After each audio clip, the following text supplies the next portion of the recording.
I was a year old, my mother actually gave me to a total stranger in the street to save my life, because she didn't know if she'd be alive the next day. So I didn't see her for a month. Deep sense of abandonment, not being wanted. Now, I don't recall that. I can't recall being handed to a stranger in the streets of Budapest, because there's nothing to recall with. The brain's organ in the brain, the hippocampus, that encodes recall memory is not developed then yet. It doesn't develop till later. But the emotional implicit memory of abandonment is deep in me.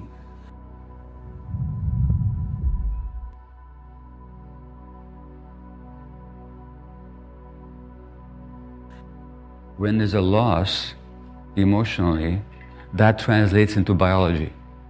So it's not that there's biology here and our emotions here. It's that the emotions and the biology are completely inseparable. And what happens on the emotional plane inevitably will have its manifestations on a biological plane. So what you lose emotionally translates into biological events in your body. And that begins with brain development. I began to be interested in brain development when I was diagnosed with ADHD. I was 53, I think, 54, 53.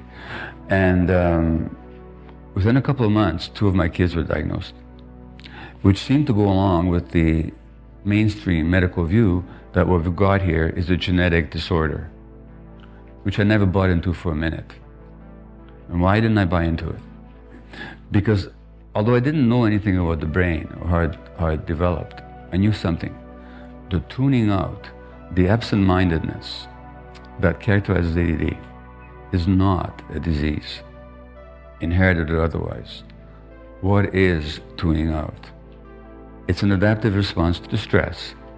So that if I were to stress you right now, but I mean though that is to be verbally abusive, emotionally insulting, domineering, you would go into a stress state.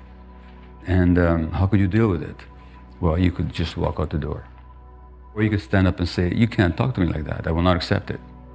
And if you couldn't walk out, nor did you have the strength to confront me, to fight back, if flight or fight wasn't available to you, there's still a third thing you could do. There are, 100, 200 people here in the room with you, you could ask for help. But what if you couldn't do any of those things? Then how would you handle the stress? Well, you wouldn't. Your brain would handle it by a number of defense mechanisms, the salient of which would be dissociation. You dissociate, all of a sudden you're not here. Now you're not suffering as much. So it's simply a coping response, is all it is. The way we adapt to early stress helps us endure that difficult period in the life of the helpless child, but those same adaptations become sources of pathology, threaten your health, threaten the length, your longevity even. So what's adaptive in one situation, what's meant to be a temporary state, becomes a long-term trait. And when it goes from state to a trait, now it's a source of dysfunction and pathology. So that's what I intuited about the tuning out. But what I didn't know, and this is astonishing, is how the brain actually develops. And how the brain develops is in interaction with the environment. So that the brain is not genetically programmed. The potentials are genetically set, and the trajectory of development in terms of what circuits will develop when, that's set genetically, but how they will develop, how successfully they will unfold and connect, and what systems in the brain will become to dominate, that's not genetically programmed. That depends on the interaction of that individual with the environment. The most significant factor shaping the physiological development of the brain is the emotional relationship with the parenting environment. And the necessary condition for optimal brain development, which is so rarely available in North America, are parents who are emotionally available, consistently available, non-stressed, non-depressed, and mutually responsive or attuned to the child. Now, anything that interferes with the capacity of the parent to offer those qualities to the child will have its impact on brain development. So if you look at my ADHD, it's really easy to understand. I was born in Budapest, Hungary in 1944, Jewish parents. This is Second World War, and when I'm 2 months old, the Nazis occupy Hungary. The genocide had already exterminated most Jews in Eastern Europe. Now it was Hungary's turn. But the day after the Wehrmacht, the German army, marches into Budapest, my mother phones the pediatrician, and I'm 2 months old. And she says, "Would you please come and see Gabor, because he's crying all the time."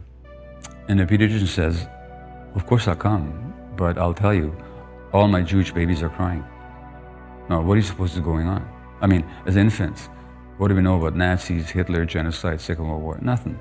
What are we responding to? The stress of our mothers. And the stress of our mothers program our brains. Now, what do you do as a 2-month-old, and that was my first year of my life, when your mother is depressed, terrorized, in grief over the death of her parents in Auschwitz, the absence of her husband in a forced labor camp? As a 2-month-old, as a 6-month-old, what do you do with that pain and stress? You tune it out. But when do you tune it out? When your brain is developing. When every second, there are periods in the first year of life, when every second, in this space of time, millions of brain connections are being made. Guess what? That adaptation of tuning out goes from a temporary state to a trait. And so 52 years later, I'm finally diagnosed with ADHD. Why my kids? My kids grew up in Vancouver, no war, my kids weren't abused, there was no substance addiction, I wasn't an alcoholic or anything like that. I was a workaholic physician. Why was I a workaholic physician? Because the message I got from the world very early on is I wasn't wanted. Not because my mother didn't want me, but for the child to feel wanted, the mother has to be happy. The mother has to be emotionally present.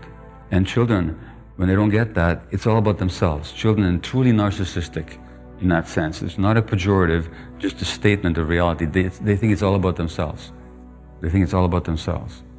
When you see a narcissistic personality, what you're seeing is a highly traumatized person who still thinks it's all about him because he didn't get those needs met as a child. So he's still trying to get it. Pay attention to me. So the personality that we develop actually is an adaptation. And then when I was a year old, my mother actually gave me to a total stranger in the street to save my life because she didn't know if she'd be alive the next day. And so I didn't see her for a month. Deep sense of abandonment, not being wanted. Now, I don't recall that.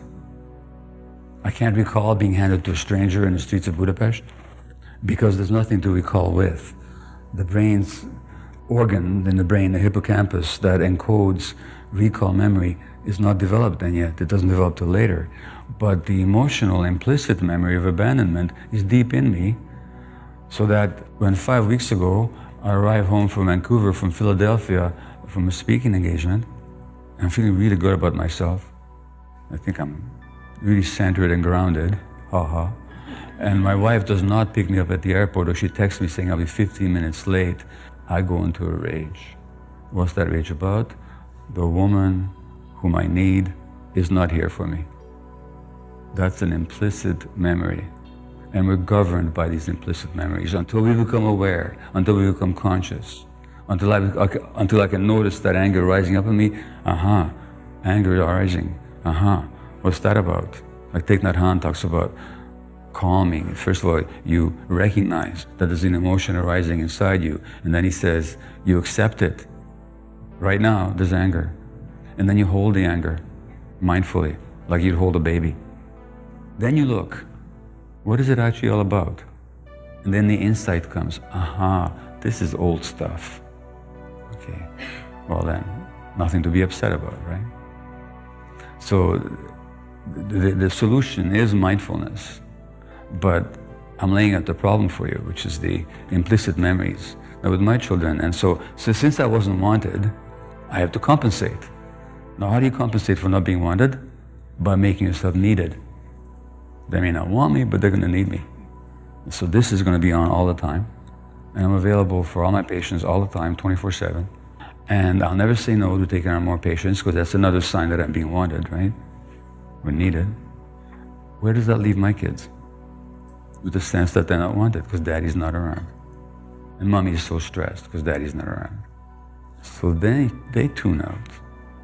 Now they're diagnosed with ADD. Genetic disease? Nonsense. Multi-generational trauma and stress being passed on as it affects brain development.